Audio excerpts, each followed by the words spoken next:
todos y a todas, perdón. Estamos aquí en el seminario interinstitucional que lleva a cabo el Colegio Mexiquense, el Departamento de Investigaciones Educativas del CIMBESTAB, la Universidad Pedagógica Nacional. Y el día de hoy vamos a escuchar el texto, voz de la autora, de la doctora Rachel Grace Newman, del Smith College de Massachusetts. El texto que previamente hemos leído lleva por título CONACYT, las becas al extranjero y el lugar social de los jóvenes profesionistas en México en la década de 1970, y los comentarios serán a cabo, los hará el doctor Sebastián Rivera Mier del Colegio Mexiquense. Bueno, pues, doctora Rachel, pues, si gusta comenzar, tiene, bueno, como previamente habíamos comentado, entre 15 y 20 minutos. Entonces, pues, la escuchamos. Muchas gracias, Carlos. Bueno, voy a tratar de mantener la presentación a 20 minutos porque sí quería contextualizar este texto en el proyecto más grande de que forma parte. Y para ayudarme en eso, hice una presentación, entonces voy a compartir mi pantalla y espero que eso nos ayude, de hecho, a agilizar un poco este contexto. Ok, ¿todo bien? ¿Sí ven mi pantalla? Escogí rosa mexicano porque aquí es un día muy gris de invierno. Bueno, entonces ya leyeron el texto, entonces yo les voy a hablar más del proyecto, que es un manuscrito de libro que tengo en proceso. Y voy a comentar un par de cosas más sobre este capítulo que tienen que ver con nuevos datos que voy a poder incorporar a la próxima versión que ustedes me van a ayudar a hacer a partir de sus comentarios. Bueno, mi manuscrito del libro tiene el título tentativo de Estudios en el extranjero, Juventud transnacional y la política de la modernización en México. Aquí en Estados Unidos nos exigen poner títulos para vender muchos libros, cosa que no sucede, pero bueno, entonces por eso suena un poco ambicioso el proyecto y de alguna manera sí lo es por varias razones, pero vamos a ver más concretamente de qué se trata mi proyecto. Entonces, quiero subrayar dos problemáticas clave que ojalá hayan visto también en el texto, pero que voy a tratar de pues precisar un poco aquí. Una es cómo las dinámicas sociales en México influyen en la construcción de las políticas de becas internacionales. Y la otra es de concebir la movilidad estudiantil. En el texto digo migración, también es un término que podríamos manejar. Tengo un texto aparte que habla sobre migración y movilidad y estas cosas, pero por hoy voy a decir movilidad. Como la movilidad estudiantil internacional es un fenómeno que se tiene que ver más allá de simplemente la circulación de conocimientos para entender qué otras dinámicas, aparte de lo que tiene que ver con el conocimiento científico, las disciplinas académicas, las experiencias en el aula, qué hay más allá de eso que tenemos que entender para entender este fenómeno de movilidad. Entonces voy a subrayar tres argumentos que tengo en el libro que escribí, pero voy a tratar de decirlos de una manera ojalá más clara en mi presentación. Entonces, un argumento que tengo es para entender la razón de los programas de becas internacionales que tenemos en México hoy y que hemos tenido antes. Tenemos que ver la influencia de la demanda de los jóvenes de las clases medias por este tipo de apoyo, de entender que el motivo de esta demanda va más allá de cuestiones meramente académicas y que todo esto es igual, sino o quizás más importante que los impulsos que dicen los estados, el Estado mexicano en este caso, para justificar la existencia de estos programas como modernizar el país, nacionalizar la ciencia, promover el desarrollo, promover la competitividad económica. Son, digamos, razonamientos que usan los estados y que sí son muy importantes, pero que no son los únicos factores que nos explican por qué tenemos programas de becas internacionales en México. De ahí, otro argumento es que si queremos entender, digamos, el auge de los tecnócratas en México, que podríamos identificar como un periodo de los años, de los años 80 y los años 90 del siglo pasado, cuando tenemos a muchas personas en el poder que estudiaron en el extranjero, sobre todo en Estados Unidos, que para entender por qué es que surge este grupo, que no podemos ver únicamente las ideologías que tienen estas personas y relacionarlas con ideologías como el neoliberalismo que están circulando en el mundo entero, sino que también este cambio, digamos, en el perfil de la clase política mexicana también tiene que ver como una consecuencia de programas de becas que se iniciaron mucho tiempo antes de este surgimiento de los tecnócratas y que también digamos que la importancia que se da a la formación en el exterior como algo que te califica para tener un alto mando es una idea que se va agarrando fuerza a lo largo del siglo XX. Y por último, una apuesta que tengo en este libro es que para entender qué es la movilidad estudiantil y entender todas las dinámicas de poder que implica, tenemos que problematizar las narrativas y los lugares comunes que enuncian los estados, que a veces enuncian las mismas personas que practican esa movilidad internacional, para entender cuáles son los motivos personales que hacen las personas buscar a una beca, cuáles son a nivel muy cotidiano sus experiencias transnacionales cuando están en el exterior y qué es lo que les pasa después, sus trayectorias. Y esto también es una apuesta metodológica, yo diría.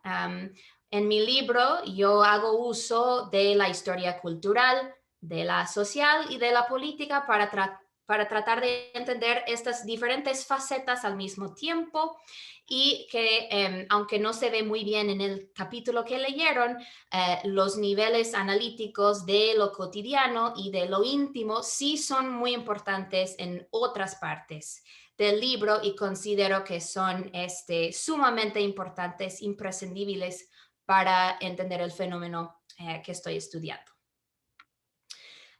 Pasando de los argumentos a una gráfica que, perdón que no me salió muy bonita esta vez, pero para que vean la magnitud cuantitativa del fenómeno que estamos hablando. Ahora, para aclarar, la gráfica que tengo aquí muestra el número de estudiantes mexicanos inscritos en colegios y universidades en Estados Unidos desde más o menos principios del siglo XX hasta fechas relativamente recientes. Yo compilé, digamos, estas estadísticas de varias fuentes. Hay limitantes muy importantes en cuanto a la, veracidad del conteo. Probablemente siempre hay más estudiantes de lo que se logran contar en estas cifras, pero bueno, lo que pueden ver es que el número de estudiantes mexicanos en Estados Unidos es relativamente bajo hasta más o menos 1940. Estamos hablando de unos 200, 300 estudiantes que se inscriben cada año en Estados Unidos. A partir de 1940 hasta más o menos 1970 tenemos algo de crecimiento en las cifras y es a partir de 1970 cuando hay un crecimiento muy importante, que la crisis de 1982 sí afecta el número de estudiantes mexicanos que pueden ir al extranjero, pero que no acaba por terminar con el fenómeno, sino que sigue creciendo hasta la fecha. No tengo datos similares para mostrar los flujos de estudiantes mexicanos que van a otros países. Ojalá que existieran esos datos, pero creo que podemos decir que Estados Unidos es el destino más importante, aunque a lo mejor no es cierto en el presente. Hay algunos datos que nos dicen eso. Pero nos da una idea, digamos, de cómo este flujo hacia el exterior ha cambiado a lo largo del tiempo y sobre todo en el siglo XX, porque no tenemos estadísticas para el XIX. Les voy a hablar del capitulado del libro, también para entender dónde entra este texto en el manuscrito. Empiezo hablando del fenómeno de la movilidad estudiantil como un fenómeno, digamos, particular, algo que hacen las familias mexicanas de la élite, algo que al parecer no tiene un mayor significado político, porque es algo que no muy se habla en los espacios públicos, pero sabemos que es algo que está pasando y tenemos algunas anécdotas para entender cómo es que se da este fenómeno, por qué se hace y a dónde van las personas, que es principalmente a Europa en esta época. La segunda parte del libro ya se concentra en el periodo de 1920 hasta 1940 y trato de entender cómo a partir de la Revolución Mexicana y las nuevas políticas que surgen a partir de la Revolución, este fenómeno de estudiar en el extranjero cambia de significado. Más bien llega a ser algo que tiene un interés público, que es un lugar donde el Estado está reconociendo que debería de tener alguna acción, quizás alguna opinión al respecto, cómo se debate digamos, las virtudes y los defectos de la movilidad estudiantil en los periódicos en México, por ejemplo, y por otro lado, cómo cambian los discursos de las personas que están aspirando a becas cuando escriben peticiones al Estado mexicano para conseguir esa oportunidad. La tercera parte del libro ya se concentra, digamos, en el periodo de 1940 hasta 70 y es en este nivel donde, o en este periodo, perdón, donde realmente podemos hacer énfasis en el nivel más personal, más cotidiano, porque cambian la naturaleza de las fuentes. Y es una época cuando tenemos instituciones de becas que empiezan a dar mucho más becas de las que habían en el pasado. Digamos, como eso coincide con un crecimiento en el número de universitarios en México en general, también estamos hablando de una expansión del fenómeno en términos generales. Y se abre un poco la posibilidad de estudiar en el extranjero siendo una persona de clase media que a lo mejor no podría costear ese tipo de estudios sin una beca. Entonces, en esta parte manejo categorías como género, clase social, la nacionalidad mexicana, para entender cómo se va construyendo un nuevo tipo de sujeto que es una persona joven, moderna, formada en el exterior y que tiene un papel clave para el futuro de México, porque son estas personas que se ven como una vanguardia, digamos, no en un sentido político radical, sino en un sentido que podríamos decir tecnócrata, de llevar el país hacia un futuro. Y la última parte del libro, que es donde encontramos el texto que leyeron para hoy, ya nos enfocamos en la última parte del siglo XX y se trata de entender cómo es que las becas llegan a ser no una medida provisional temporal para ayudar al país a alcanzar su modernidad muy esperada, sino que se convierte en una función permanente del Estado mexicano que ya no se puede cancelar aunque quisieran. Aun cuando el nacionalismo empieza a repicar, no se pueden quitar las becas al extranjero. ¿Y por qué es así? Entonces, tengo 2 capítulos en esta parte. Ya leyeron el texto para hoy. Y el último capítulo del libro va a hablar de los cambios que ocurren después de 1980. Y bueno, debería de ser 82, porque la crisis realmente es un parteaguas aquí para entender cómo es que en una época de austeridad, en una época donde el Estado deja de hacer muchas cosas que hacía antes, cómo es que las becas al extranjero sobreviven como una función del Estado y cómo esto va ocurriendo al mismo tiempo que mexicanos formados en el exterior, digamos unas décadas atrás, ya tienen muchísimo poder en el país. Y si hay una relación entre esa sobrevivencia, digamos, de estos programas y el estilo político que existe en esos años. Quería mencionar algo rápidamente que viene del capítulo, del 5º capítulo, el anterior al que leyeron para hoy, que se trata de cómo en los años 40, 50, 60, o sea, una época justamente previa a la época que hablo en el capítulo, existen fuentes que nos hablan de las quejas personales de las personas que estudiaron en el exterior, que cuando regresan a México sufren un tipo de decepción, que no encuentran, digamos, trabajos que tienen las condiciones que esperaban, que no pagan muy bien, que no tienen la influencia que esperaban, hasta no reciben el respeto que piensan que merecen de la sociedad mexicana.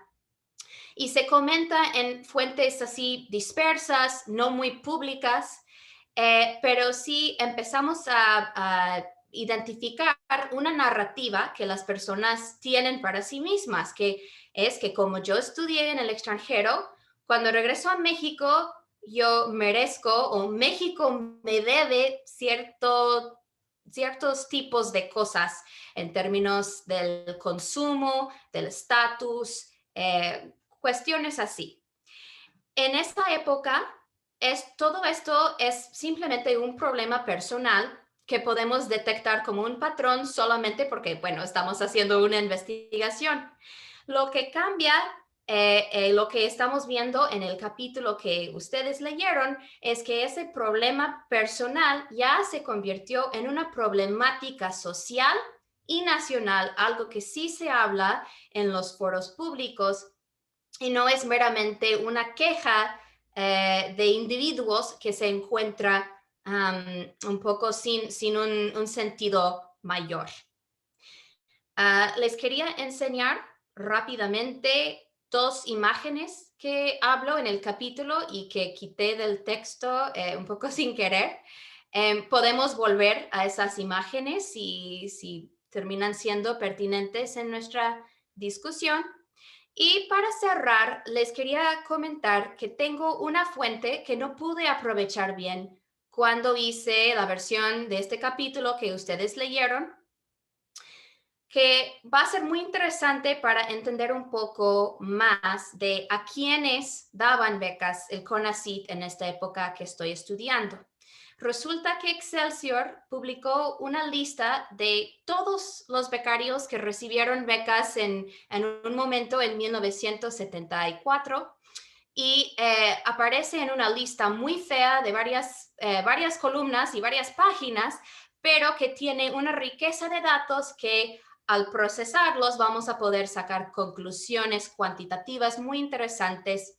Vamos a poder hablar, por ejemplo, de la proporción de mujeres entre los becarios, si había ciertas escuelas muy privilegiadas como productoras de becarios CONACYT, cuáles eran las áreas de estudios que más recibían becas y también hacia dónde iban los becarios, en qué países. Y algo que nada más quería subrayar antes de terminar es que creo que el titular aquí es muy ilustrativo, que dice 439 becarios del CONACYT estudiarán en el exterior. Y de hecho, si empiezas a leer la lista, muchas de estas personas no van a estudiar en el exterior, van a estudiar en los posgrados, de los cuales hay en México cada vez más, porque están también ampliando la oferta de posgrados en el país. Pero creo que esto nos ayuda a ver un punto que es así muy rápido que hago en el capítulo, que es que aunque CONACYT da becas tanto para estudiar en México como en el exterior, es la movilidad internacional que acapara con toda la atención del público mexicano, que se comenta más, que se discute más. Y entonces creo que esto se ve muy claramente, digamos, en cómo se presenta esta lista. Entonces, lo dejo ahí. Muchas gracias. Quería decir también por la oportunidad de presentar en este seminario y a las personas que me ayudaron a estar aquí, la doctora Amalia Nibón, a Sebastián por lo que nos dirá en un momento y también a Ariana Acevedo por pues informarme de la convocatoria y porque ha estado con este proyecto durante varios años ya. Muchas gracias. Muchas gracias, doctora Rachel. Y bien, ahora damos paso a los comentarios del doctor Sebastián. Por favor, igual entre 15 y 20 minutos. Gracias. Perfecto. Muchas gracias por la invitación a comentar el texto. Yo, pues de alguna manera he estado ahí vinculado al trabajo de Rachel desde hace ya varios años. Entonces hemos colaborado en algunos libros, hemos hecho algunas cosas. Entonces conozco, además del capítulo que hoy día nos muestra, conozco algunas otras cosas. Entonces me dio esa... fui llenando algunos fragmentos que aparecían en mi cabeza, decía, pero esto, y pensaba, no, esto debe estar en otro capítulo y todo, así que espero haber leído bien el texto en ese sentido. A mí me parece que es un texto muy bien trabajado, se nota que está ya muy avanzado, muy bien elaborado, muy bien urdido, en ese sentido fue muy agradable leerlo, me parece que está se nota la madurez, digamos, de la propuesta y eso me dio mucho gusto. Entonces me costó mucho, en realidad, comenzar a ver por dónde iban a ir mis comentarios, porque finalmente ya es un texto, creo que a todos nos pasó, que es bastante consolidado. Felicitaciones por eso, Rachel. Pero tengo algunas cosas que evidentemente a uno se le van ya de tanto rascarle por ahí, aparecen algunas cosas que uno diría, pues a lo mejor esto podría mejorarse o esto podría discutirse con mayor profundidad. Entonces tengo algunos elementos eh, que quería mencionar en mi comentario. Y lo primero que a mí me parece que es un desafío muy importante, eh, hacer finalmente la historia de una institución, como que lo que nos está presentando en este caso Rachel, desde un grupo que no es el mayoritario en el sentido del trabajo de esa institución. Me parece que ahí hay un desafío importante, un desafío que tal vez debería destacarse, porque creo que le da cierto prisma finalmente a todo el trabajo. Si bien yo comparto esta idea que la importancia que tienen los becarios hacia el extranjero en términos de lo comunicativo es muy fuerte, finalmente nunca hay que olvidar que son un grupo pequeño dentro de este otro grupo grande, que son los becarios, y que extrañamente en México a mí me da la impresión de que en términos de la historiografía han sido poco trabajados para los años 20, 30, 40, para todo, que en general los becarios mexicanos han sido poco elaborados. Pero esto le da creo yo, cierta perspectiva al trabajo y que permite profundizar en algunas cosas, pero que creo que se limitan a algunas otras variables. Y en ese sentido creo que hay un primer tema, que es la inserción de este plan de becas al extranjero en el otro mundo de lo que está haciendo CONACYT. Creo que ahí faltaría un poco más de discusión respecto a qué en realidad está tratando de hacer desde su perspectiva. O sea, cómo está tratando de alinear determinadas lógicas de la investigación, cómo después va a dar paso, a lo mejor va a aparecer en el siguiente capítulo, pero cómo va después a dar paso al SNI, cómo va a crear el padrón el PNPC, padrón de posgrados, pero a la vez va a impulsar posgrados. Creo que ese mayor desarrollo de CONACYT habría que tenerlo en el texto, habría que ver cómo se dialoga desde esta actividad que es la beca para los extranjeros, hacia el extranjero, con estas otras cosas que está haciendo. Yo creo que esas otras cosas se nos pierden en el texto, que finalmente también tiene que ver con el diálogo con el mundo académico ya establecido previamente, con las universidades, con las secretarías, con distintos espacios, y cómo CONACYT se va armando de determinada infraestructura para intervenir en la ciencia y en la tecnología. Creo que ahí habría un campo para seguir explorando. Y en ese sentido, habría que hacer mayor, creo que a lo largo del texto, una relación mayor con las becas para estudiar en México. Esto que tú nos mostraste al final de tu presentación, de que se les plantean que son becas para el extranjero, pero en realidad son becas nacionales, habría que enfatizar qué pasa con estas becas nacionales. Entonces, por ejemplo, tú nos presentas un cuadro al final, el último cuadro, el segundo, donde vemos las becas de CONACYT, pero creo que ahí habría que hacer la comparación de cómo están esas becas nacionales en relación con las becas al extranjero. ¿Están creciendo de la misma forma exponencial? ¿Van disminuyendo y después aumentando al mismo ritmo? Creo que habría que hacer constantemente esta relación, que qué está pasando con las becas nacionales frente a las becas hacia el extranjero. Aportaría en muchas de las discusiones, creo que estás estableciendo.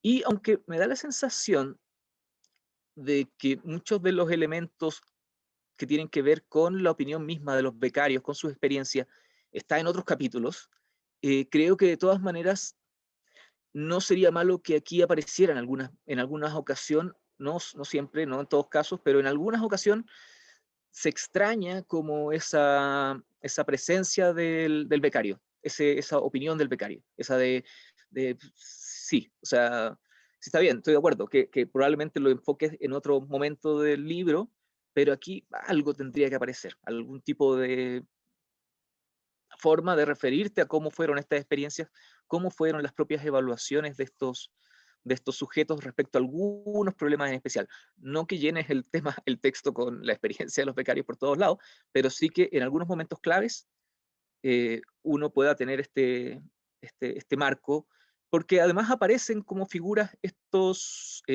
autoridades, aparecen muy central. Entonces queda muy desequilibrado, aparecen los funcionarios de CONACYT, aparece el presidente incluso,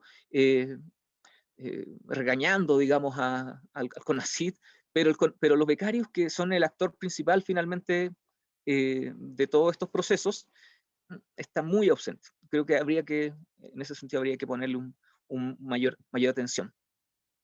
Hay algo que estuvimos discutiendo ayer en un seminario que tenemos de historia de los usos del impreso, y que a mí me llamó la atención que estaba en tu texto, que es el tema de la comunidad discursiva.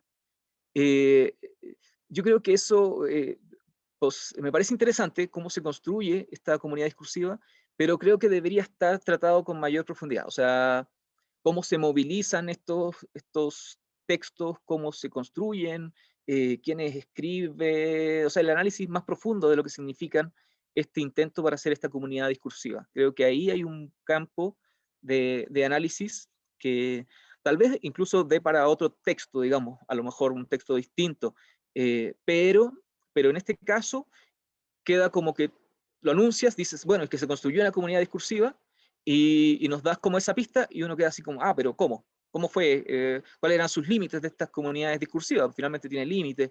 El boletín se distribuía, los boletines, digamos, las publicaciones del CONACYT, ¿dónde se distribuían?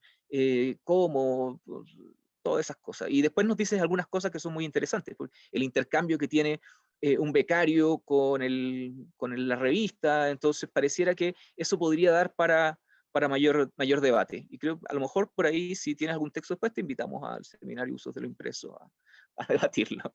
Pero sí me parece que en este caso, en el caso de este texto en particular, habría que, algunas líneas habría que desarrollarlas un poquito más respecto a eso. Eh, el siguiente tema relevante que me parece también necesario profundizar es con algo que a mí me ha costado aprender desde mi experiencia como extranjero en México y que tiene que ver con los cambios sexenales. Eh, en tu texto, que de alguna manera va pues, entre 70 y 80,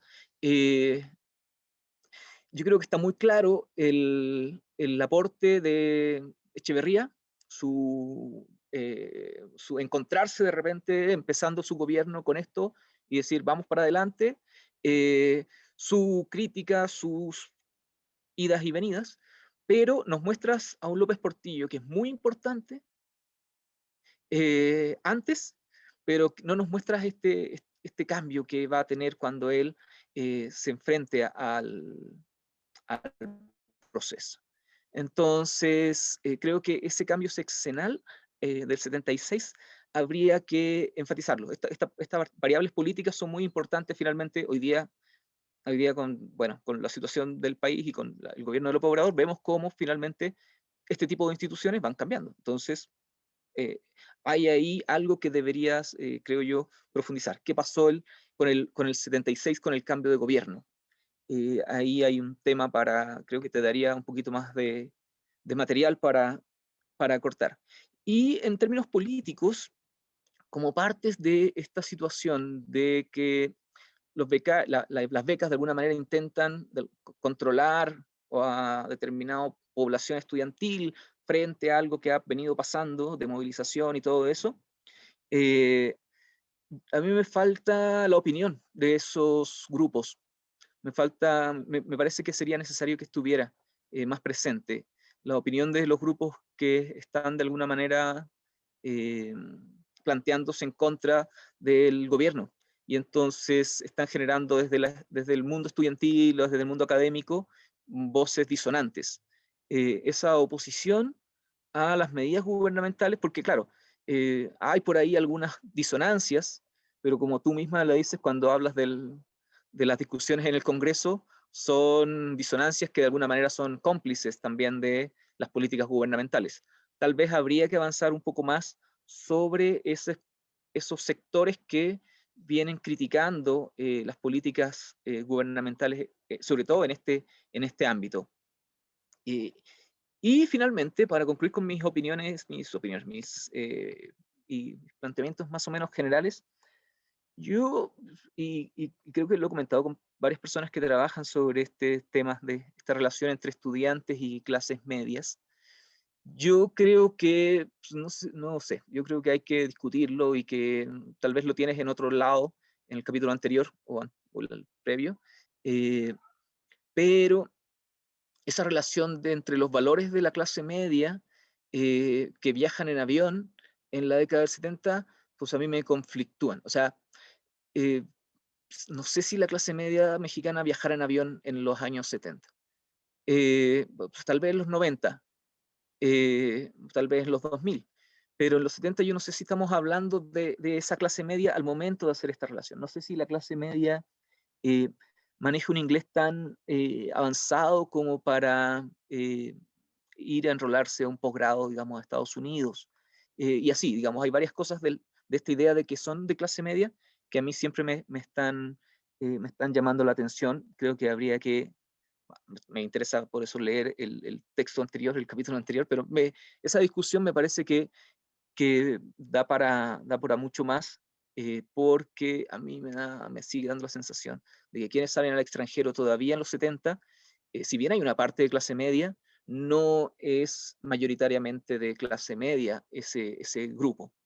Entonces ahí, por supuesto, que esa es una opinión muy compleja. A Boites me parece, historiador, tiene un texto sobre un ingeniero que termina siendo uno de los dueños de ICA y lo trata como alguien de clase media que está en este tránsito.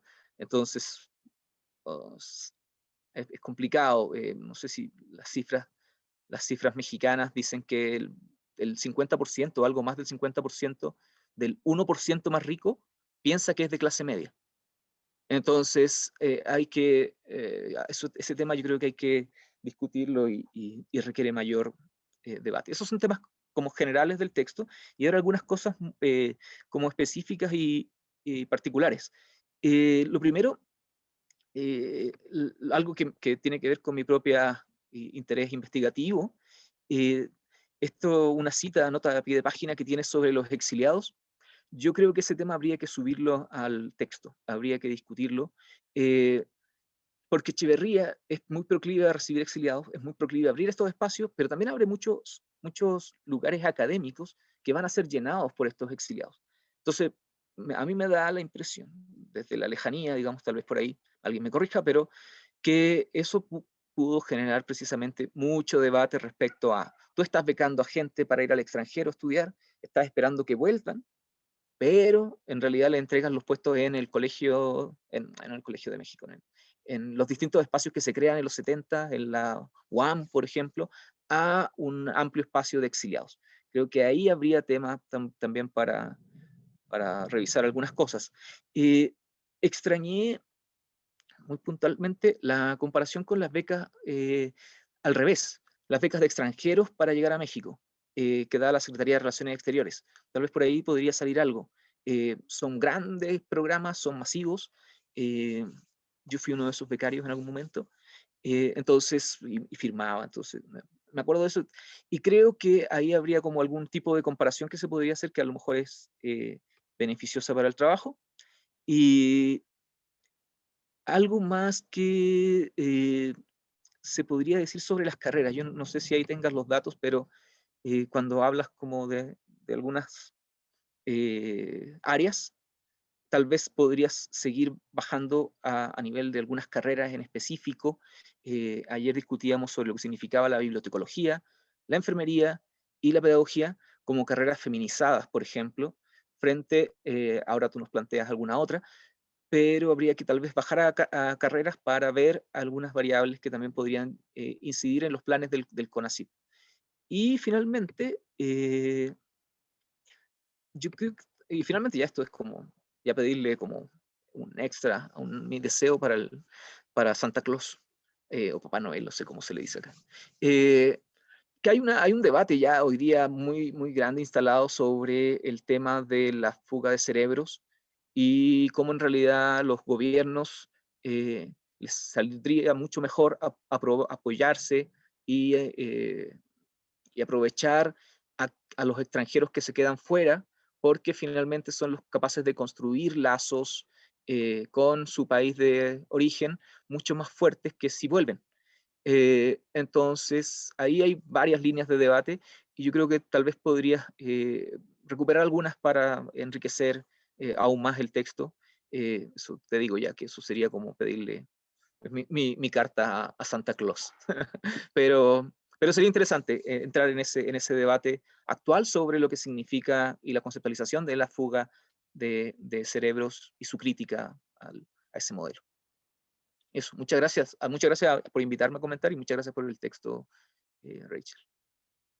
Ok, bueno, gracias, doctor Sebastián, por ajustarse también a los tiempos, tanto la doctora Rachel como, bueno, pues como usted. Bueno, pues ahora pues tenemos ya los comentarios del doctor Sebastián. No sé, en este caso, si la doctora Rachel quiera hacer alguna puntualización y posteriormente, bueno, podemos pasar a algunas preguntas de nuestros espectadores y espectadoras. Ok, Muchas gracias. Sí, sí. acepto la palabra. Ok, sí, tenemos sí, quizá unos minutitos porque ya tenemos aquí unas preguntas. La doctora Eugenia está preguntando, levantó su mano, entonces quizá unos minutitos para puntualizar y posteriormente, bueno, damos paso a las preguntas del auditorio. ¿Ok? De Gracias. acuerdo. Pues antes que nada, muchas gracias, Sebastián, por la lectura tan generosa y todas las preguntas. Me gustaría empezar diciendo algo que creo que dice en el capítulo, pero como en una nota, que es que no tuve acceso al archivo de CONACYT. Y hasta que yo sepa, ningún investigador que no sea parte de CONACYT mismo haya tenido acceso a ese archivo. Entonces, eso pues es muy decepcionante. Yo creo que voy a intentar otra vez a ver si puedo tener acceso, porque eso ya fue hace 5 años que hice un pequeño intento. Pero sin los expedientes, por ejemplo, de los becarios, perdimos una fuente muy útil para ver, por ejemplo, las voces de los becarios en el momento cuando tenían las becas, de poder compilar cifras diferentes a las que publicaron la institución a nivel muy general, etcétera. Entonces, estoy esperando que los nuevos datos que estoy procesando actualmente que nos ayuden un poco a llenar ese hueco de fuentes, pero bueno, así es. Otra cosa que me resultó muy difícil es que, y espero no estar equivocada, pero si lo estoy, está bien, que no existe una historia crítica de CONACYT en estos años. O por lo menos no lo pude encontrar. Entonces, esto me obligó a recurrir a fuentes primarias de CONACYT y algunos textos que hablan sobre algunos aspectos de CONACYT, pero muchas veces con una perspectiva muy de anécdotas, etcétera. Y entonces, aunque yo no quería realmente hacer una historia de CONACYT como institución en general, un poco tenía que hacerlo para poder escribir el capítulo. Entonces, digamos, el equilibrio ahí, me señalaste pues que faltan, digamos, algunos aspectos de CONACYT en general, y en parte era problema de tiempo porque como tenía que regresar a las fuentes primarias, bueno, pues ya se me complicó. A lo mejor están saliendo nuevos textos desde que escribí este capítulo, que fue hace 2 años, así que si tienen referencias, las acepto con mucha gratitud y emoción. Lo último, quizás para decir, bueno, creo que 2 cosas más para decir. Una es que en cuanto a los cambios sexenales, totalmente doy mucho más espacio a Echeverría que a López Portillo. También la historiografía sobre Echeverría es más rica que la que existe sobre López Portillo, a mi parecer. Pero no solo eso, siento que no detecté cambios muy importantes de un sexenio a otro, sino que López Portillo parecía seguir más o menos la dinámica que había establecido Echeverría.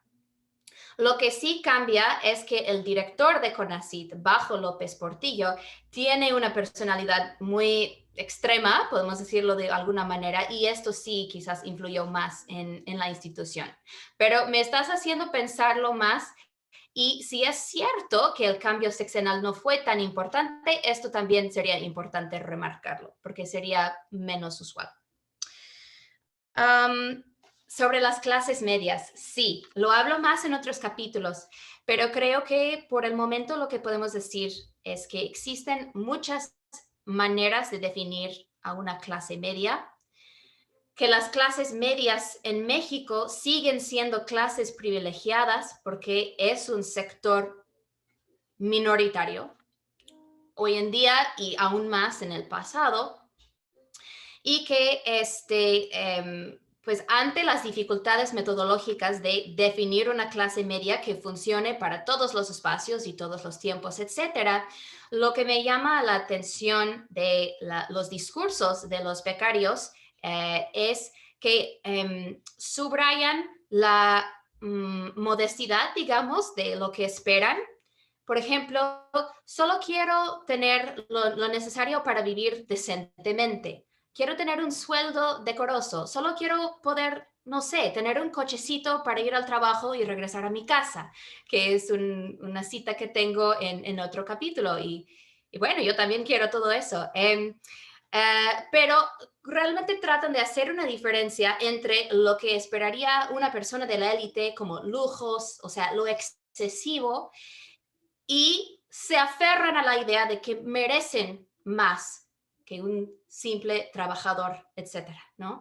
Entonces, ese espacio entre lo lujoso y lo insuficiente es lo decoroso y lo toman mucho como su campo donde, de comodidad donde merecen estar.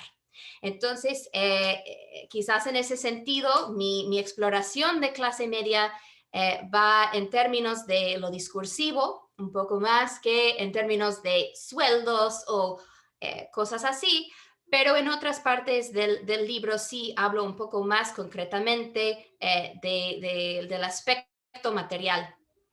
Y puedo hablar de esa parte, pues, con quienes quieran en otro momento.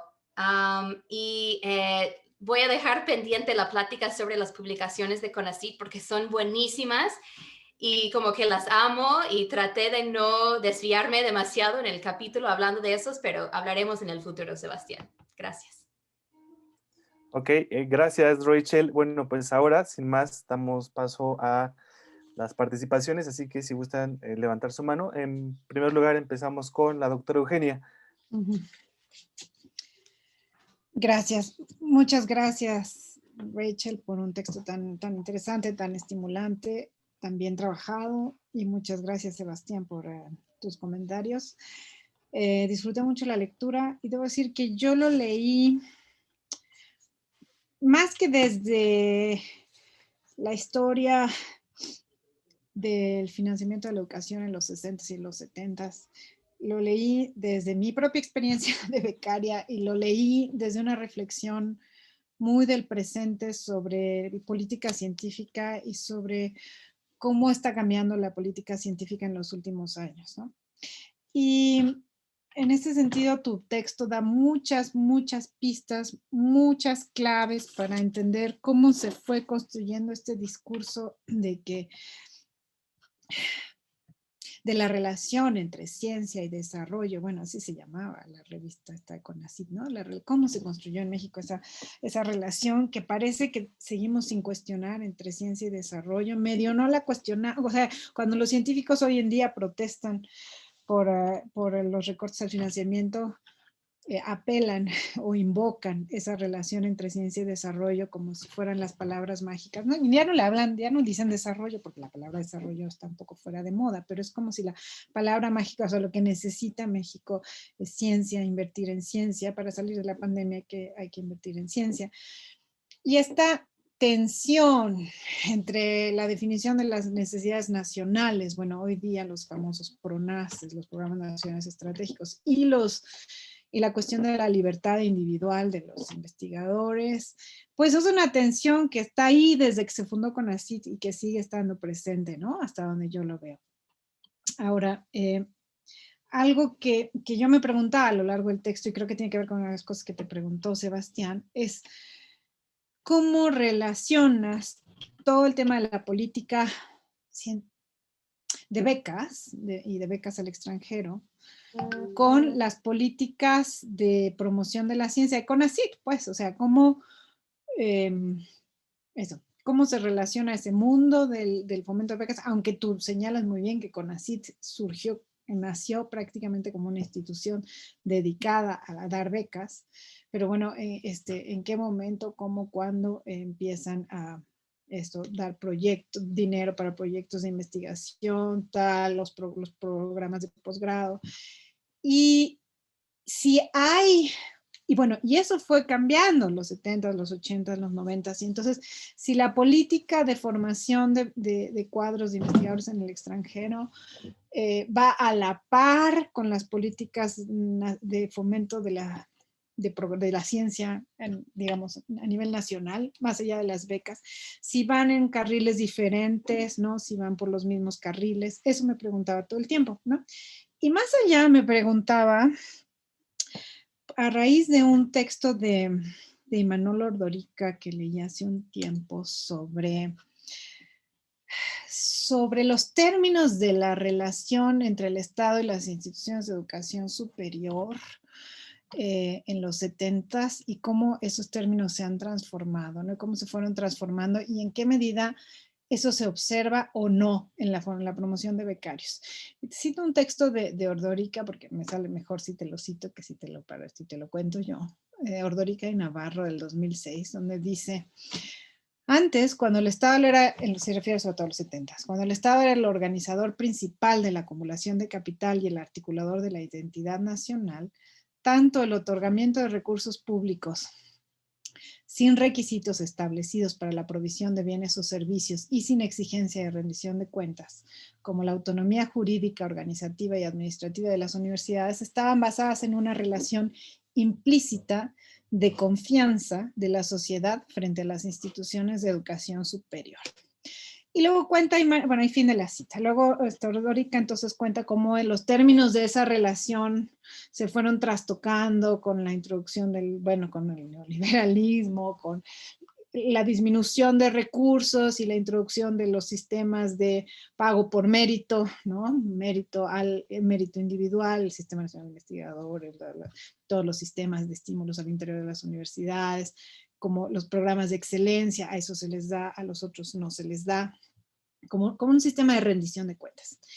Y entonces me preguntaba si eso afectó algo la política de otorgamiento de becas de CONACYT. Claro que en este capítulo tú te centras sobre todo en los 70s, pero sí me gustaría preguntarte sobre cómo lo ves en el largo plazo. Y la otra cosa que yo reflexionaba, bueno, llegando al sexenio actual, esto que tú cuentas, que en este capítulo no se ve mucho, pero dices que lo cuentas en el capítulo 4, de cómo, pues a nivel de los cuadros que estaban en el gobierno en los 90s, cómo su experiencia, haber estudiado en el extranjero los hacía tener un discurso como de derechos, ¿no? Como yo estudié en el extranjero, y de merecimientos, como yo estudié en el extranjero me merezco tal o tal cosa. Y cómo llegamos al sexenio de López Obrador y ese discurso se echa para atrás, ¿no? Y donde la lógica del mérito, ¿no? Hice tal cosa porque me lo gané, ¿no? Fui al extranjero porque me lo gané y luego regresé porque soy bien chipocludo y entonces aquí gané un lugar porque yo me formé, ¿no?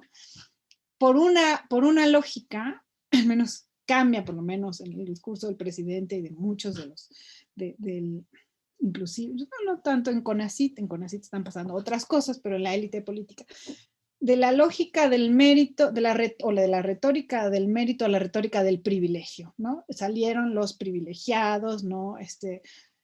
Los estudiantes salieron al extranjero para aprender a robar más, ¿no? Las palabras del presidente textual, cosas por el estilo, ¿no? Ya está. Entonces, creo que esa tensión entre el mérito y el privilegio también estaba presente desde la fundación del CONACYT, pero que esos términos también van cambiando a lo largo de las décadas, ¿no? Y pues quisiera saber qué piensas sobre eso. Y luego, pues, la otra cosa que yo pensaba es, ya desde mi propia experiencia personal, claro, yo viví becaria en los 90s, ¿no? Yo fui en un momento en que pues yo me fui primero becada por la UNAM, pero esa era una beca compartida UNAM con el Consejo Británico, pero el British Council solo daba becas para ciertas áreas, no daba becas para humanidades, entonces por eso tenía UNAM, British Council, siempre estaba yo como medio fuera de lugar en los dos. Era la época en que las becas CONACYT eran becas crédito, entonces tenía mis otros compañeros que se iban y que no tenían, que tenían que conseguir un fiador, entonces salía algún profe de la facultad como fiador, porque pues luego de CONACYT se echó para atrás, pero, o sea, todo eso me fue interpelando tu trabajo para ver cómo también va cambiando pues las condiciones de otorgamiento de becas. Y también pensaba en las lógicas, ya no es cosa de tu trabajo, pero todo el tiempo pensaba en los otros organismos nacionales que dan becas, el British Council, el DAAD, y bueno, las fundaciones norteamericanas que también dan becas, que también tienen sus agendas, también dan becas para ciertas áreas, donde también lo que importa es que la persona regrese a su país para mantener el contacto con el país que lo becó y entonces crean ahí una afiliación con las élites. Eso está siempre en los programas de movilidad internacional, ¿no? Pero bueno, ahí no tengo más una pregunta, es nada más ese comentario. Y creo que ya, para no robarme la palabra, digo, se me ocurrieron muchísimas cosas porque es un texto muy sugerente, pero bueno, lo que quieras responder. Adelante. Adelante, Rachel. Gracias. Perdón, no sabía si íbamos a hacer como una ronda de preguntas antes de que conteste. Ok, pues como como mejor te sientas, si quieres juntamos algunas otras y otras, no sé, pueden ser otras tres, ¿no? Y vas respondiendo por grupito, ¿no? Ok, de acuerdo. Entonces, bueno, pues le damos la palabra a Carlos Escalante, que quiere participar, por favor. Sí, gracias. Buenas tardes. Em, bueno, me uno a las felicitaciones. Un texto muy sugerente, muy acabado ya, muy difícil de comentar cuando estamos acostumbrados a ver un texto en proceso y ahí pues podemos sugerir muchas cosas, ¿no? Pero yo quisiera decir algunos elementos de lo que mencionaba Sebastián de los cambios sexenales. Sí, me parece muy importante no olvidar que Méndez Docurro, que fue secretario de Comunicaciones y Transportes en el gobierno de Echeverría, que fue una gente preocupada por la ciencia, ni más ni menos uno de los fundadores del Cinvestav, fue encarcelado en el sexenio de López Portillo, acusado de corrupción, ¿no? Entonces, digo, ahí hay un elemento que puede mostrar algo de lo que ya Sebastián apuntaba, ¿no? En ese aspecto. Se le acusó de corrupción, nunca se le probó nada, creo que incluso no fue juzgado, pero bueno, finalmente sí fue encerrado y, digamos, condenado mediáticamente, ¿no? Eh, Eso por un lado. Por otro lado, me parece... ¿Sí me escuchan? Sí, sí, Ah, sí. ¿Tú estás compartiendo algo? ¿yo? Sí, yo no he movido nada. Perdón, ¿cómo le hago para no? ¿O Sí, Rachel, descompartiste tu pantalla o qué? ¿O alguien compartió su Bueno, pantalla? si me escuchan no hay problema. Si me asusté, dije, bueno, pues es que es un Greyhound, ¿no? Es un Greyhound que va a Los Ángeles. Ahí va un grupo de becarios. A un grupo de becarios a Los Ángeles, a la UCLA. Bueno, retomando, la coyuntura de los 70s, segunda parte de los 70s y primera de los 80, desde la lógica de los estudiantes universitarios, por lo menos del caso de las ciencias sociales y humanidades, tratando de ligar un poco la reflexión de Eugenia, de su experiencia en los 90 como becaria, el horizonte por lo menos de las generaciones como la mía, no estaba en ir a estudiar al extranjero, ni siquiera hacer un posgrado inmediatamente después de egresar de la licenciatura. ¿Por qué? Porque se podía conseguir una plaza de tiempo completo en alguna universidad. ¿No? Entonces uno estaba pensando más bien en eso, en iniciar la carrera académica de esa manera, y no como ahora que hay que hacer toda la carrera hasta los postdoctorados y luego a ver si se consigue una plaza, ¿no? Entonces creo que eso también puede explicar no solo desde el punto de vista financiero que tú explicas muy bien, ¿no? De los montos para becas, etcétera, sino también desde esta otra óptica de, por lo menos, insisto, en ciencias sociales y humanidades, la lógica iba por otro lado en ese momento generacionalmente. Por supuesto, hubo gente que pues dijo, no, yo sí quiero ir al extranjero, yo sí quiero estudiar un posgrado, aunque sea en México, etcétera, pero no había incluso una oferta muy amplia de posgrados en los 80, ¿no? Principios de los 80. Creo que eso es importante tenerlo como en cuenta. El otro momento importante es en esta discusión que tú centras mucho en la fuga de cerebros, ¿no? Y ahí cuando empezabas el texto con lo de los tacos, pues y como lo estábamos leyendo sin haber comido, pues es sugerente lo de los tacos. A mí me parece que hay una cosa que también se criticaba no solo desde los sectores de diputados o de senadores o de la propia élite política respecto a CONACYT y esto, sino también desde los académicos que en ese momento estaban construyendo o defendiendo el sindicalismo universitario. Era como la lucha central de muchos de estos investigadores, ¿no? Que después, bueno, fueron, si no becados, sí fueron miembros del SNI o son miembros del SNI, pero estaban en la lucha por un sindicalismo que agrupara, por un lado, a los trabajadores administrativos y empleados con el personal académico, y es la huelga de la UNAM y de otras universidades, y es la creación del SUNTU, Sindicato Único Nacional de Trabajadores Universitarios, que intentaba a escala nacional agrupar a todos los sindicatos de las universidades públicas del país, ¿no?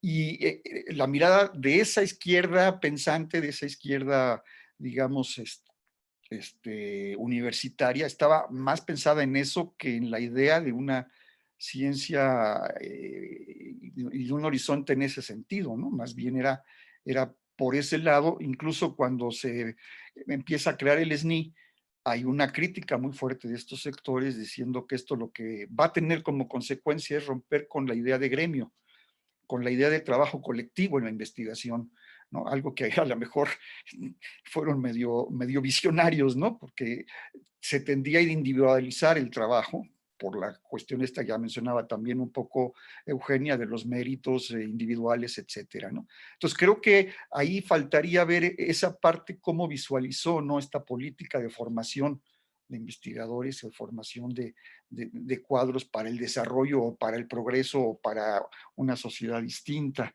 Y ahí me gustaría sugerirte los textos, por ejemplo, de ese momento, que aparecieron en Nexos o en Cuadernos Políticos o en la misma revista Foro Universitario que editaba el Estunam, porque ahí hay como toda una discusión de Guevara Niebla, Olac Fuentes Molinar, Rolando Cordera, en fin, otros autores, apuntando hacia esa crítica a la política, ¿no? Muchos de los sindicalistas universitarios habían sido estudiantes en el 68, ¿no? Y algunos incluso profesores, porque se juntaron las dos generaciones. Entonces, ahí creo que material, ¿no?, que te podría también llenar este vacío del que sugiere, bueno, no vacío, pero complementar esto que sugiere Sebastián de otras ópticas. Y ahí hay un texto en uno de los números de Nexos, perdóname, no lo busqué y no tuve manera de encontrarlo, de Adolfo Guili, en el que critica justamente la dictaminación que le hacen de su solicitud de ingreso al SNI, ¿no? Y él lo publica en Nexos, en la sección esta que se llamaba Cabos Sueltos, y creo que se llama algo así como citas con los pies o algo así. Y él argumenta de alguna forma que la comisión dictaminadora no tenía criterios para evaluar su obra. Él había escrito ya desde mucho antes el libro de la Revolución Mexicana, que él mismo en su argumentación sostenía que era una interpretación novedosa, ¿no?, de la Revolución Mexicana, y que pues finalmente eso ya le daba como pues condiciones de ver que era un tipo que le sabía, ¿no?, y que era un investigador. Pero también menciona otras cosas de sus trabajos sobre las naciones, la burocracia en los socialismos realmente existentes, ¿no? Y el dictamen decía que su obra era ensayística o periodística, ¿no? Pero más allá de esa anécdota, creo que en el texto, si mal no recuerdo, hay una crítica de trasfondo también ahí a la política de CONACYT, ¿no? Creo que ya es más hacia mediados de los 80, como por 86, 87, ¿no? No sé si eso te sirva de todos modos.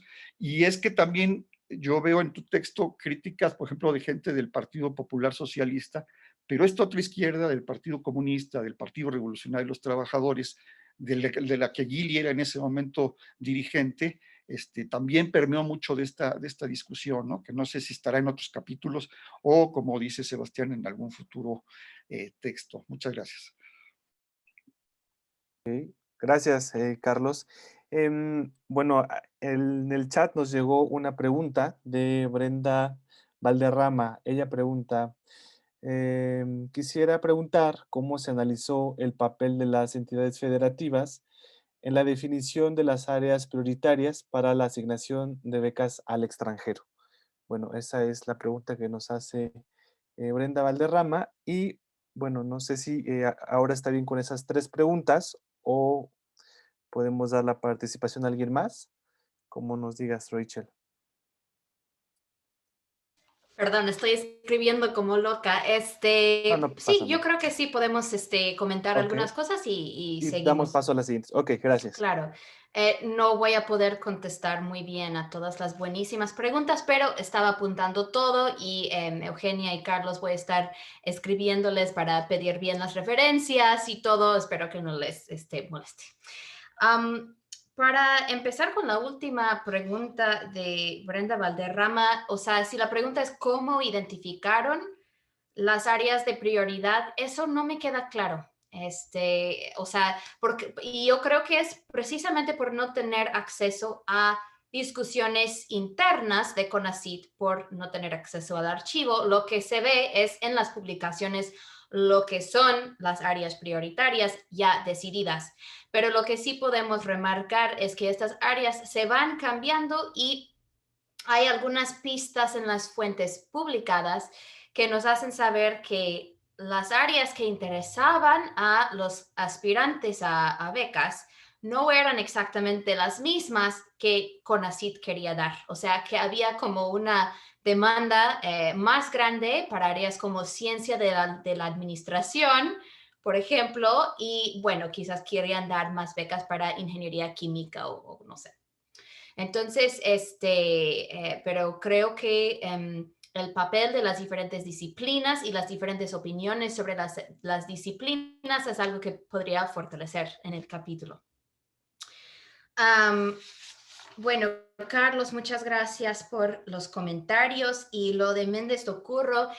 No sabía que tenía como digamos, una historia tan triste post-CONACYT, aunque sí me pareció que salió de manera un poco repentina y me llamaba la atención que no se le menciona tanto como a Bueno Sirión, que todavía hablaba hace unos años pues sobre su experiencia ya como director de CONACYT.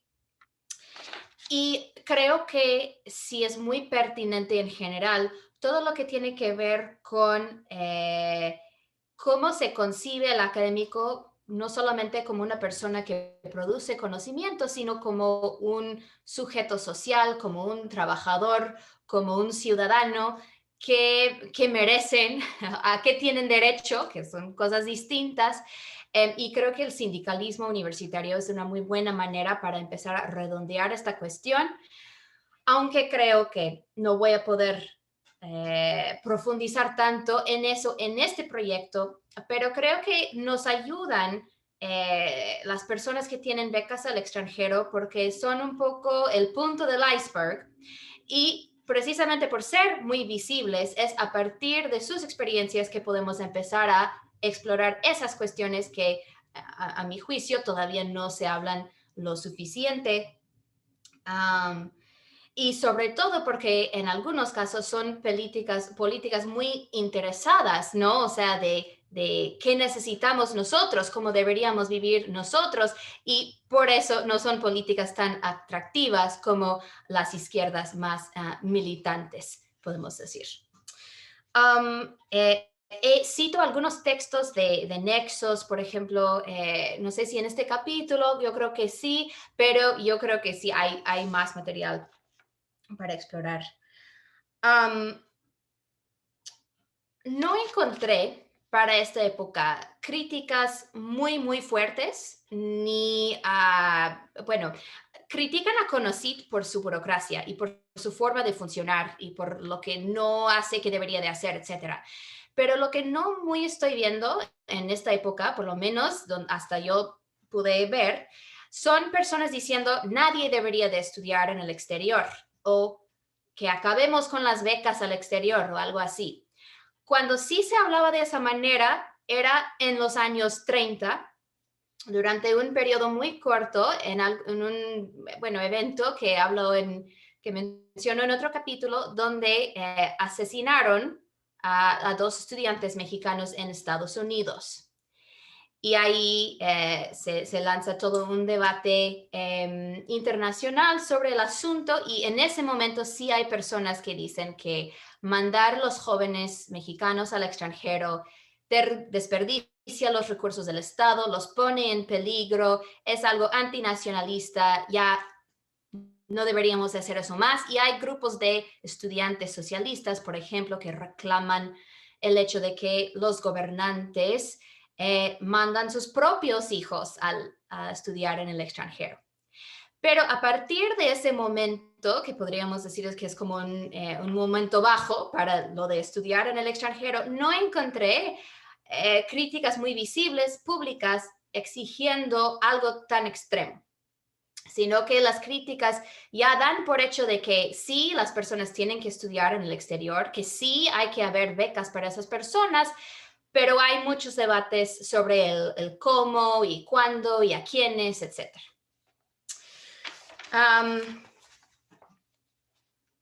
La lógica del mérito, Eugenia, y del privilegio es algo que voy trazando a lo largo del libro, y creo que es justamente en el periodo después de la revolución donde el mérito se vuelve un concepto muy importante para los becarios mismos, para justificar por qué merecen algo que va más allá de lo que tienen otras personas, algo al que no tienen derecho, y siendo sujetos que no pertenecen a los grupos que la revolución prometió elevar. O sea, no son campesinos, no son trabajadores, ni siquiera son maestros rurales en la mayoría de los casos. O sea, vienen de otro grupo social, quieren un beneficio del Estado, no tienen cómo estudiar en el extranjero sin recibir ese beneficio. ¿Cómo se justifica en el contexto de un nacionalismo revolucionario? Y es el mérito que encuentran como una posibilidad discursiva para justificar.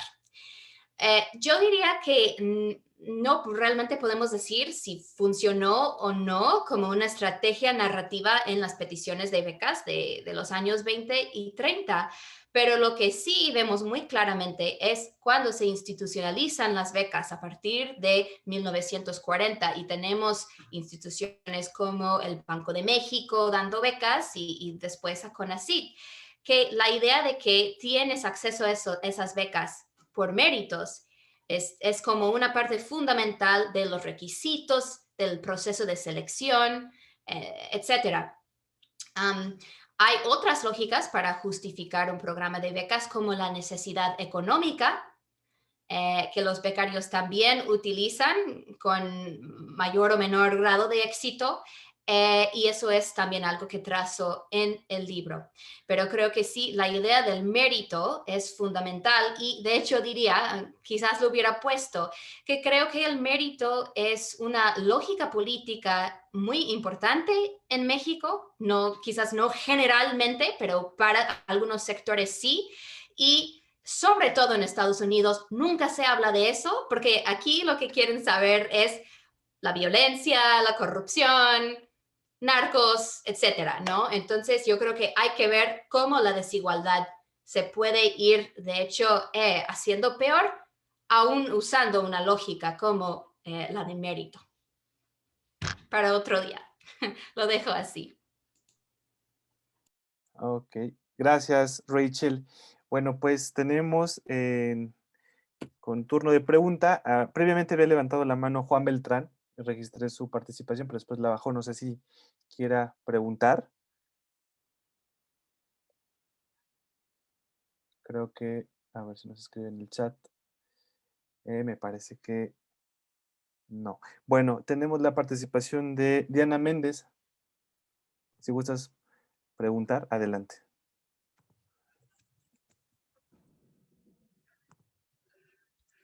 Gracias. Bueno, hola a todos. Quiero felicitar a Rachel por tener un trabajo tan acabado, como ya se mencionó, y redondeado en sus argumentos principales. Me ha alegrado mucho seguir el progreso de tu investigación. Me gustaría pedirte si pudieras comentar dos cuestiones que llamaron mi atención en tu manuscrito.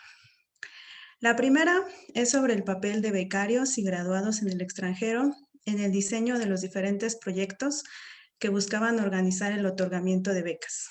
Me refiero a los casos en los que estas personas tomaron posiciones de importancia en el diseño de nuevos programas dirigidos al fomento de la movilidad estudiantil. En el escrito apuntas varias ideas sobre esta línea, pero me encantaría saber si has identificado pronunciamientos explícitos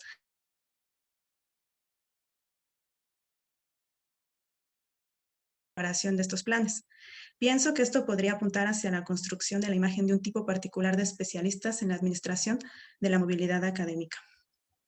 También lo pregunto porque es una tendencia que he visto en otros programas fuera de México, en los que exbecarios o graduados formados en el extranjero tomaron posiciones similares. La segunda guarda relación con algo que señalaba Sebastián en sus comentarios y tiene que ver precisamente con los estudiantes extranjeros en México. En alguno de los proyectos que antecedieron a la formación del CONACYT, de los que mencionas en tu capítulo, se comentó o debatió la pertinencia de becar en forma similar a extranjeros y de forma particular a latinoamericanos. Gracias. Gracias, Diana, por tu pregunta. Y tenemos otra participación de Ariadna. Adelante, Ariadna. Hola, buenas tardes. Me da mucho gusto ver un chorro de público. Ya aprovecho para darles gracias a todos organizadores, participantes. Nos da mucho gusto tener a Charlie Aguilar con nosotros el día de hoy de moderador. Bueno, yo he platicado muchas veces con Rachel sobre este tema ya, entonces me iba a reservar, pero ya no aguanté la tentación al escuchar la discusión sobre la lógica del mérito. Y una cosa nueva que pensé escuchando en esta ocasión a Rachel y a los comentarios que se han hecho al respecto es que realmente sí valdría la pena seguir pensando esto un poquito más desde el presente, no porque sea necesario hacerlo ni porque sea forzosamente lo mejor, sino porque empieza a haber trabajos del presente sobre la lógica del mérito que antes no teníamos. En cambio, en historia, pues Rachel y yo nos rascábamos la cabeza preguntándonos quién había hablado de esto en la historiografía y pues no, es un tema relativamente novedoso. Bueno, digo, hay historiografía de clases medias que Rachel ha trabajado, pero bueno, que para el caso mexicano es poco lo que hay. Pero pensaba yo en una investigación que yo conocí apenas hace muy poco, que es una tesis doctoral sobre desigualdad, que incluye México, e incluye, es contemporánea, pero incluye estudios del discurso de las élites mexicanas respecto de la desigualdad en México, ¿no? Y de respecto de la pobreza. Hay todo un argumento sobre que hace esta chica. La tesis es de una chica que se llama Alice, una investigadora que se llama Alice Crosser, que la hizo en Cambridge la tesis, pero está haciendo una estancia postdoctoral. Bueno, no sé si sigue allí, pero estuvo haciendo una estancia postdoctoral en el Colegio de México. Ha publicado en Nexos ella y tiene una presencia en medios bastante fuerte porque tiene un programa sobre desigualdades en YouTube, se puede consultar. Pero bueno, su trabajo es muy interesante porque entrevista a élites mexicanas. Entonces, pues no es lo que Rachel puede hacer con muchos de sus becarios. Bueno, con algunos sí que todavía están vivos, pero no todos. Ella lo hace para el presente, pero me parece que ahí hay con muchísima claridad. Ahorita Rachel nos decía, la lógica del mérito es una lógica política y pesa mucho en México. Creo que tienes razón y no le hemos puesto suficiente atención. Es muy compatible con la desigualdad. Yo añadiría históricamente y hasta nuestro presente, como muestra Alice Crosser, es un argumento que busca justificar la posición de clase, ya sea una clase media alta o una clase alta, ¿no? Y bueno, que quizás es una obviedad, pero el hecho de que empiece a haber material empírico que es trabajado desde una reflexión pues más académica, pues me parece interesante. Entonces, pues no sé, ahorita mientras los escuchaba me cayó el 20 de que debimos haber invitado a Alice Crosser personalmente a que escuchara esta presentación y no se me ocurrió antes, pero bueno, ojalá se puedan poner en comunicación. Es todo. Gracias. Gracias, Ariadna. Había levantado la mano Rodrigo Navarrete. Registré su participación, pero no sé si quiera preguntar algo a Rachel. Bueno, me parece que tampoco nos escribió. Bueno, Bueno, pues si gustas, Rachel, vamos dando respuesta a estas dos preguntas. Muchas gracias por las preguntas. Diana, qué gusto verte.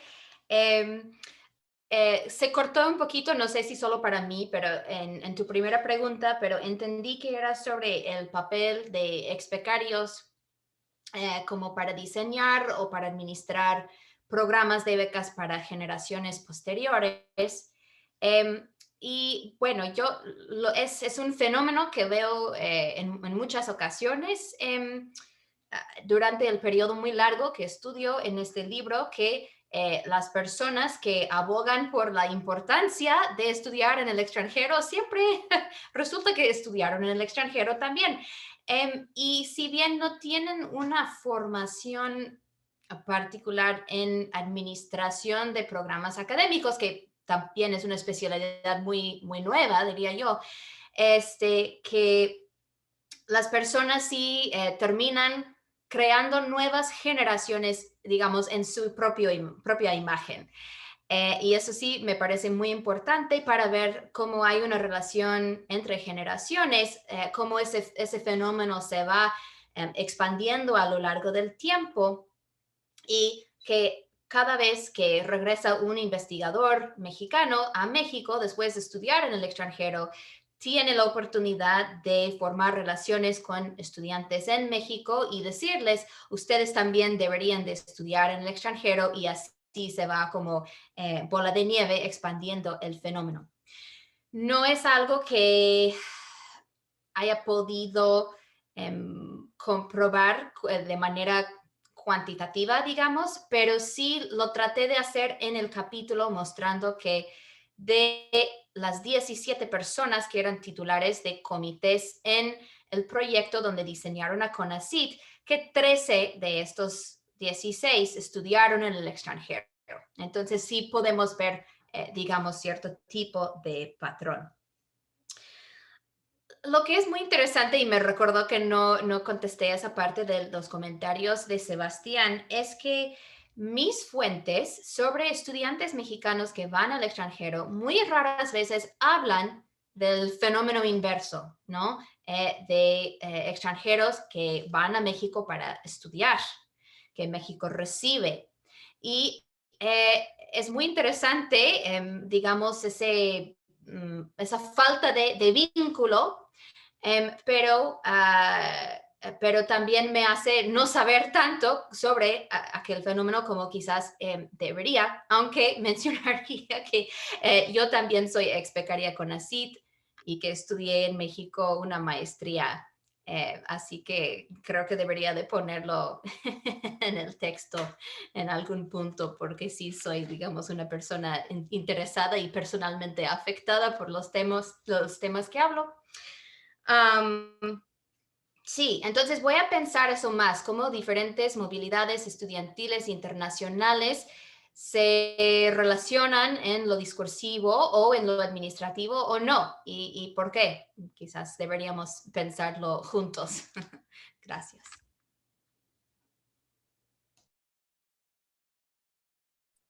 Ok, bueno, creo que no hay más participaciones hasta ahora. No sé si alguien quiera hacer un comentario general. Bueno, sí, adelante, Gloria Hernández, te escuchamos.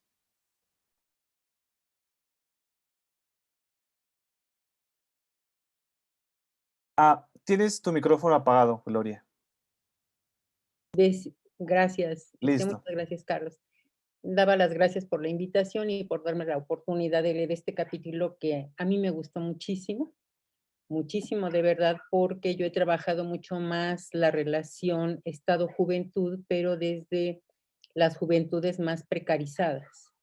Entonces, a mí me llama mucho la atención, quiero ser muy breve, con dos elementos. Uno, la propia noción de juventud y la propia noción de clase media. Entonces me parece que se conjugan como dos elementos bien importantes que yo me preguntaba a lo largo del texto, un poco en el sentido que lo mencionaba Sebastián. ¿Quiénes eran esos jóvenes? Tal vez esté en otro capítulo, Me refiero no solo a su definición por la clase media, sino de jóvenes. ¿Quiénes eran esos jóvenes? Me preguntaba incluso hasta qué años tenían, no sé. Sí me preguntaba mucho la cuestión de género, pero bueno, en síntesis lo que quiero señalar es, noto, digamos, una relación Estado-juventud vía el sistema de becas, en el sentido probablemente, y ese es lo que planteo como una inquietud o como una pregunta, en el sentido, voy a usar una palabra seguramente muy tonta, pues, pero así lo pienso. Digamos, no sé, mi pregunta con todo esto central es, ¿qué porta la categoría de becario? Es decir, porta una esperanza, una identificación con lo que el Estado depositaba en ellos en términos de modernidad, nacionalismo y desarrollo, como dice el texto. Se apropiaron de ese discurso, ¿no? ¿O no? Mi pregunta se sintetiza en esta, o sea, ¿qué es lo que porta la categoría becario? No sé si identidad con este discurso del gobierno, particularmente de Luis Echeverría, apuntaba yo si esperanza, deuda, ujú, herederos de poder o no. Entonces, como me preguntaba yo, por ejemplo, el premio de consolación, particularmente de Edmundo Flores, por ejemplo, ¿no? Me pareció como bien interesante mirar cómo desde ahí hace algunas cosas, pero sí me quedaba como mucho la duda, en términos de qué significa la palabra becario, más allá de beneficiario de una beca, etcétera, pues, pero em, ¿qué porta la categoría de becario? Muchísimas gracias, Carlos. Gracias, Rachel, y muchas felicidades. Es hermoso tu texto, hace mucho que pensar. Muchas gracias. De nada, Gloria, pues Rachel, es todo tuyo el micrófono. Muchas gracias, Gloria, por las preguntas. Me parecen muy importantes. Y qué bueno que alguien que estudie juventud me haga reflexionar más sobre esa categoría, que es una categoría que me importa mucho y que ha sido un poco difícil trabajar, por lo menos desde Estados Unidos, pero yo creo que un poco desde México también, porque se suele estudiar a ciertos tipos de jóvenes que resultan complicadas para los adultos de alguna manera porque son muy rebeldes o porque son muy conservadores o por lo que sea, pero jóvenes que no hacen nada fuera de lo normal, de lo esperado, que están de acuerdo con los discursos del mérito y de la modernización, etcétera. Sabemos mucho menos sobre esos grupos de jóvenes, aunque cronológicamente eran jóvenes también. Y quizás numéricamente eran una gran mayoría, ¿no? Porque pues, la mayoría de las personas no son radicales. En fin, a partir de eso, lo que quiero decir es que yo diría que términos como juventud, estudiante y becario tienen cargas de clase social muy importantes porque no se suele pensar a la persona rural, a la persona de clase trabajadora, aunque tenga la misma edad, como un joven cuando, por ejemplo, ya trabaja de tiempo completo o ya es padre o madre de familia, etc.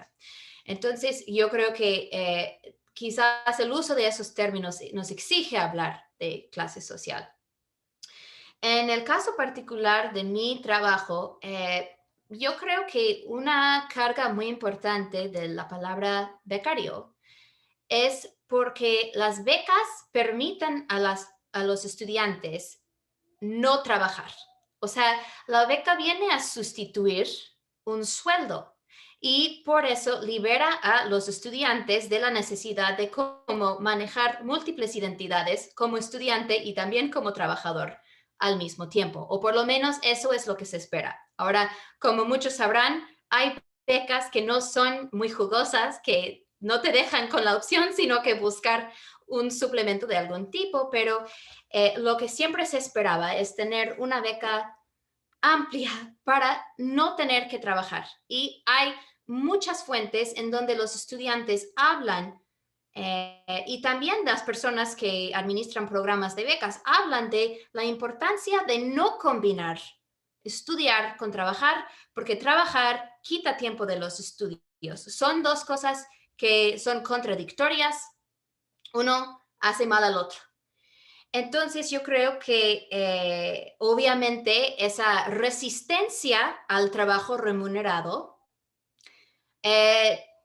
tiene implicaciones de clase social muy importantes y claro que no todos los trabajos se ven igual de malos, ¿no? O sea, pero tengo muchos ejemplos de estudiantes, por ejemplo, en los años 20 y 30, que justifican su petición de una beca o del aumento de la beca que ya tienen, diciendo que básicamente tienen que trabajar en áreas nada dignas para un estudiante y que no es apropiado para alguien como ellos de estar condenado a ejercer ese tipo de trabajo remunerado. Entonces, creo que las definiciones de estudiante y de becario también se tienen que entender como en un sentido negativo de lo que no son, y creo que el no ser trabajador es algo muy importante ahí. Y gracias por ayudarme a pensarlo de esa manera. Creo que es importante remarcar eso. Gracias, Rachel. Bien, pues no sé si alguien tenga alguna otra pregunta. En el chat, únicamente como comentario, señala León Daniel, ¿no? Él menciona, considero que sindicatos, colegios y gremios académicos deben trabajar más sobre el mérito, no para cómo brindar igualdad de oportunidades, sino procurar la igualdad de condiciones para acceder a las becas. De ahí que la meritocracia individual competitiva favorezca los reducidos presupuestos que las políticas gubernamentales ofertan a la ciencia y la tecnología. Bueno, ese es un comentario. Em, no sé, ¿hay alguna otra pregunta, comentario, observación para la doctora Rachel?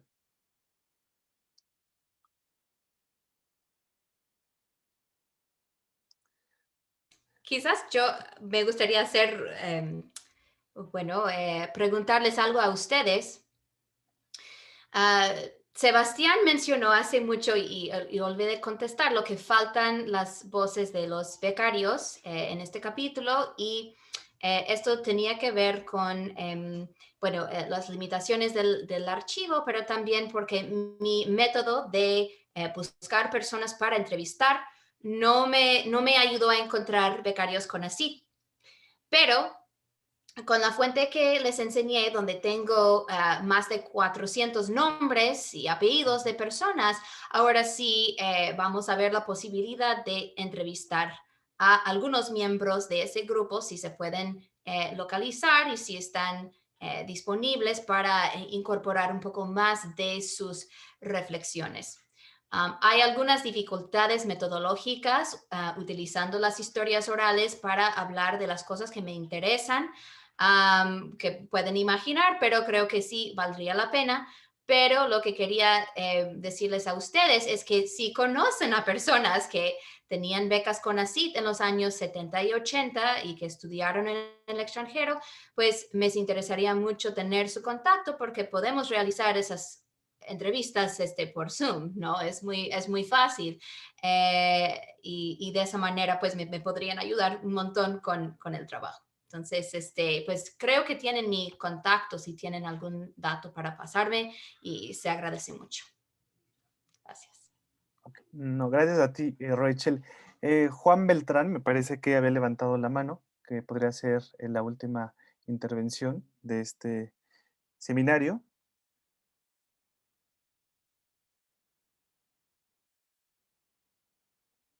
Bueno, creo que al final... Yo nada más una cosita. Adelante. Soy Rosalia Meléndez. Bueno, pues quiero agradecer a Rachel su participación, este espléndido documento que nos hizo llegar y creo que nos abona a nuestro seminario a seguir pues recibiendo trabajos innovadores que están hablando de cosas que todavía no están en el escenario de la historiografía de la educación, pero que ya están haciendo presencia y eso nos da mucho gusto, ¿no? Y nada más una cosita, yo me quedé pensando en todo este programa de becas que tú trabajas sobre el CONACYT y que me quedo pensando en lo que las universidades empezaron a promover un poco para capacitar a sus docentes, ¿sí? Estos docentes que ya tienen una licenciatura o tienen una maestría y les ofrecen becas también, ¿sí? Les dan su salario completo y les dan, dependiendo del grado que van a estudiar, por ejemplo, si es una maestría, les dan 2 años, o si es un doctorado, les dan 4 años para estudiar. Pero su salario completo juega un papel de beca, ¿sí? O puede ser otra opción que les dan, es un medio tiempo de trabajo y una beca menor que la del tiempo completo. Entonces, creo que el Estado también empezó a ver desde la óptica de las universidades una capacitación de sus cuadros que tiene en el país, porque era para posgrados nacionales, pero con las becas completas que les llaman comisión, comisionan a ese cuadro y ese cuadro puede inclusive ir al extranjero, ¿no? Entonces, creo que es esta como diversidad de becas que empezaron a aparecer posteriormente al CONACYT, ¿no? Entonces era un comentario que quería hacer y felicidades por tu trabajo. Muchas gracias. Bueno, muchas gracias, Rosalía. Rachel, yo creo que tenemos una última participación y con esto estaríamos cerrando. Es de Sandra Bernal. Sandra Bernal, si gustas hacer tu comentario a Rachel. ¿Qué tal? Muy buena tarde. ¿Me escuchan? Sí, muy bien. Ok, muchísimas gracias. Pues antes que nada los felicito. No tenía conocimiento de la labor que están haciendo, de estos congresos que están haciendo, está fantástico. Y pues también felicitar a Rachel. Ahora, otra pregunta, mira, o bueno, no sé si sea pregunta, bueno, sí, es realmente una pregunta. Rachel, ¿qué opinas tú yo conozco personas, he colaborado con CIMESTAF y con la DIE, sobre todo ahí en Coapa, y he observado algo. Viene muchísimo extranjero a ocupar las becas y a trabajar aquí y estudiar, pero se quedan a trabajar aquí, en nuestro país. Entonces, muchos de los asesores que están doctores y másteres y maestrías y todo eso, están ocupando esos lugares y como que a mí me hace ruido la parte en donde digo, entonces los compañeros, nuestros mexicanos que se van a estudiar al extranjero, regresan con esa preparación y no son contratados, y mucho menos los que tienen su beca CONACYT y que trabajan y que están haciendo su maestría, sus doctorados o sus postdoctorados aquí en nuestro país. ¿Qué opinas tú sobre ese fenómeno que se da? Es demasiado marcado, no sé si lo has observado.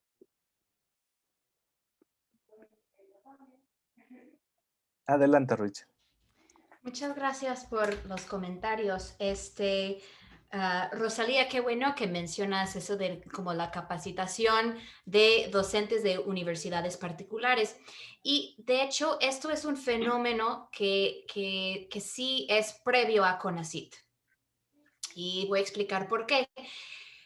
Primero podríamos identificar de alguna manera como el programa del Banco de México en hacer algo parecido en el sentido de que utilizaba instituciones de investigación y universidades mexicanas como un tipo de filtro para seleccionar sus candidatos a becas, porque las personas tenían que tener una carta que garantizaba que tenían un puesto en esas instituciones que les esperaban al regreso de sus estudios en el extranjero. Entonces, de alguna manera, el Banco de México ya tenía esa función de cómo capacitar gente para instituciones específicas donde ya tenían un papel más o menos definido, y como una experiencia previa, eran personas conocidas.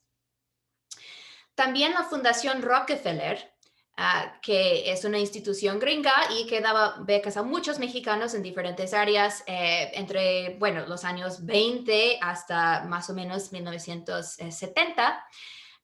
También tenía un poco esa función de capacitar gente para instituciones muy específicas. Algunas son pues el Colegio de México, pero también en el ramo de agronomía tenían un papel muy importante, como Diana lo sabe muy bien. Varias instituciones que eran como colaboradoras de la Fundación Rockefeller cumplían esa función de capacitar sus cuadros.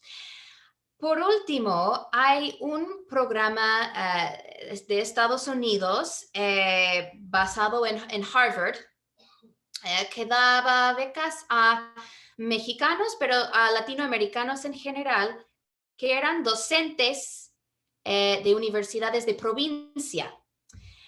Y que mandaba a esas personas a estudiar en Estados Unidos una maestría, un doctorado. Algunos sí regresaban a sus instituciones y otras personas no. Y yo logré tener un contacto con esa organización. Entonces sí entrevisté a varios ex becarios de ese programa que ahora están en lugares como la Universidad Veracruzana, en institutos tecnológicos en diferentes ciudades en México. Otros ya viven en Estados Unidos, o sea que no seguían la trayectoria que se les imaginaba. Y este programa surge más o menos a la par con CONACYT. Entonces, CONACYT no fue la primera institución para dar becas, ni era la única en su momento. Ahora sí, por la cantidad de becas que daba, tenemos que darle una importancia especial, pero en el libro en general trato de también dar el panorama general de todos los programas de becas y algunos los subrayo más. Y creo que la parte de formar gente para universidades de provincia es muy importante porque concuerda con una política mexicana también de tratar de distribuir los recursos para fomentar la ciencia no solamente en la Ciudad de México, sino en otras ciudades, en otras partes de la República. Y de hecho, ese esfuerzo de descentralización de la oferta universitaria en el país, ese es un proyecto que tengo pendiente para el futuro. Entonces, sí, eso es, digamos, la bisagra entre este proyecto y lo que espero hacer en el futuro.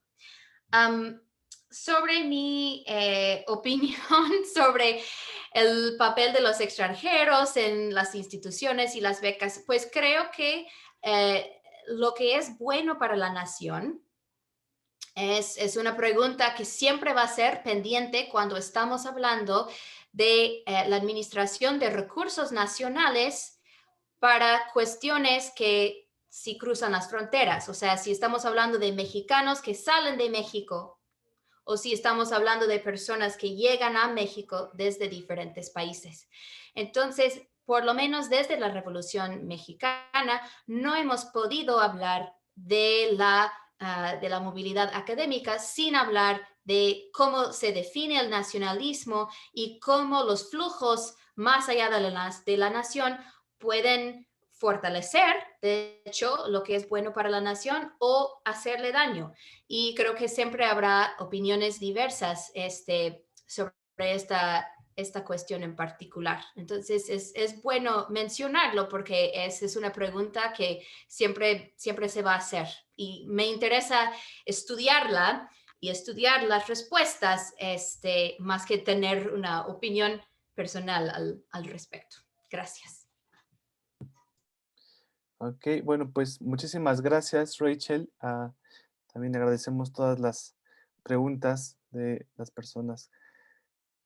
Bueno, pues no sé, ¿hay algún otro comentario? Si no, estaríamos dando por finalizada esta sesión titulada CONACYT, las becas al extranjero y el lugar social de los jóvenes profesionistas en México en la década de 1970. ¿Algún otro comentario? Pues no, si ya se cerró la sesión, pero me gustaría hacer dos comerciales. Claro que sí, adelante. Nuestra próxima sesión es el 23 de febrero y presenta Rosa María González un texto que se llama El sexo, algunas derivaciones para el campo educativo, 1850-1920, una historia conceptual, y va a ser comentado por Laura Cházaro García. Y el 5 de marzo tenemos una sesión extraordinaria en la que se presenta un dossier sobre la universidad en disputa, política, movimientos estudiantiles e intelectuales en la historia reciente latinoamericana, en la que van a participar Vania Marcarián y Manuel Ordorica y Ariadna Acevedo, y van a estar moderando Nicolás Dip y Eugenia Jung, que son los coordinadores de este dossier en una revista importante de Sudamérica.